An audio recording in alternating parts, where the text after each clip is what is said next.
बहुत सारे मेरे कस्टमर का कंप्लेन रहता है, शिकायत रहता है कि एक छोटा बटला लेकर आते हैं, उसी में सारे लग रहा है कि सारे एसी में गैस चार्ज कर देते हैं। तो ऐसा नहीं है, बड़ा-बड़ा सिलेंडर आता है, इसमें से छोटा में ट्रांसफ़र होता है।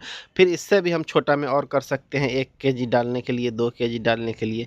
मेरा ये 10 केजी का सिलेंडर है, तो इससे 1 केजी में कन्वर्ट कर सकते हैं। तो एक पाइप के माध्यम से जाते रहता है, सिर्फ़ इसमें बर्फ़ लगता है डालने के लिए, तब जाकर दूसरे बटला में जाता है। जैसा कि देख सकते हैं, बिना इसको ठंडा किए बटला के गैस पास नहीं होता है दूसरे में, इसीलिए बर्फ़ रखा हुआ है सिलेंडर पर। हम भी लेने के लिए गर्मी के सीज़न तैयारी कर रहे हैं कि हम भी रख लें कुछ गैस, ताकि हमको परेशानी ना हो। जैसा कि देख सकते हैं, हम 15 केजी गैस के लिए यहाँ पे आए।